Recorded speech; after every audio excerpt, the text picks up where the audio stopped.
For today's video guys, magluluto tayo ng toge na ang sasahog natin ay corned beef.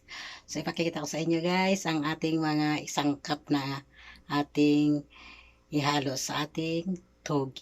Ayan.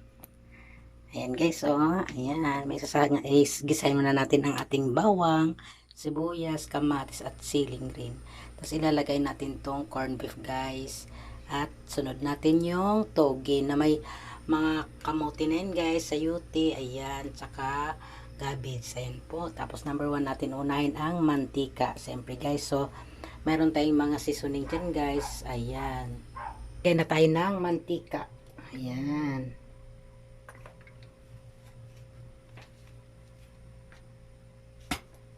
So, ayan guys, gigisa na tayo ng bawang. Ayan. Bawang.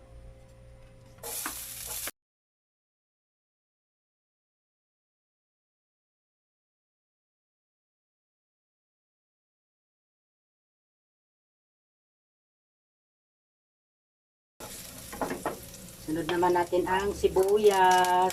Ayan.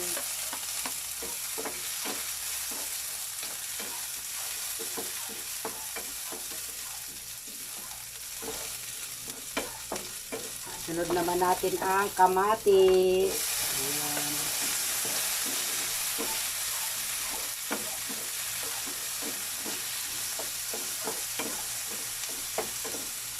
At siling green. Ayan.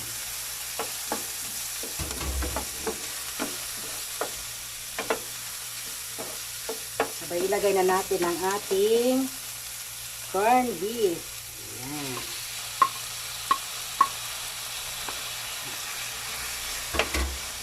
Guys, masarap yan. Ayan.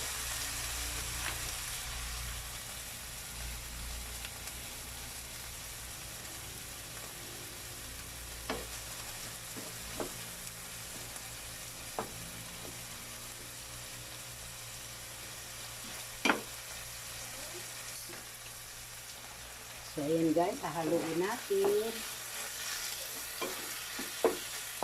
Sabay ilagay na natin ang toge guys. Ayan. Ayan.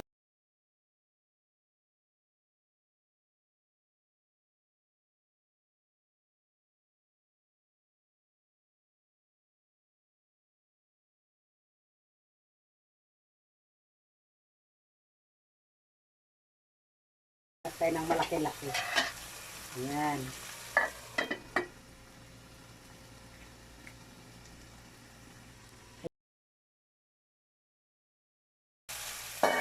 Ilalagay ko ano tayo ng isang sarapan. Ayan. At siyempre pala guys, maglalagay tayo ng, bago natin sa sahog, lagyan na natin itong mga kanyang mga seasonino, asin, paminta. Ayan.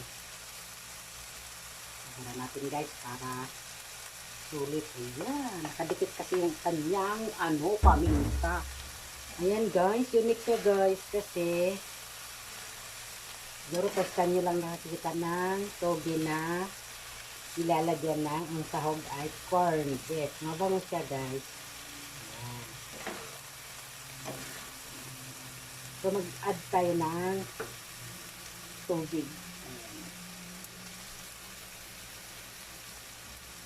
Add tayong tubig guys. Ayan. Ayan. Ito yung toge na may sabaw. Ayan. Toge na may sabaw. Ayan guys.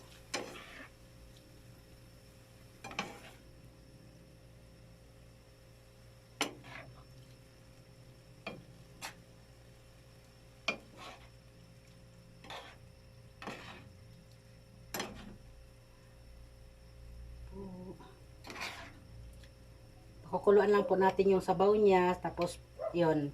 Pwede na siya, guys. Luto na yan. Kapag nakulo na yung yung kanyang sabaw. Ayan. So, takpan natin. Ayan guys. Silipin na natin ang ating toge. Ayan. Kumukulo na siya guys. Yan. Tama lang tong ano niya guys, half cook no, para mas malutong kainin. Ayan, crunchy. Yan. Tikman natin guys, ang kanyang, kung anong kanyang timpla. Ayan.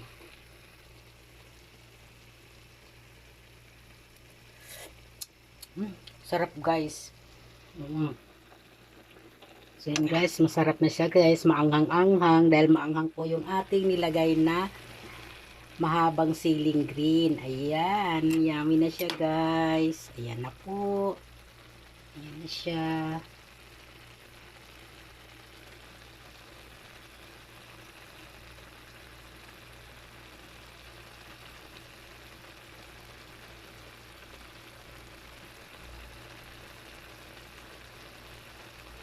Guys, thank you for watching. Bye-bye. Ayan po. Ayan.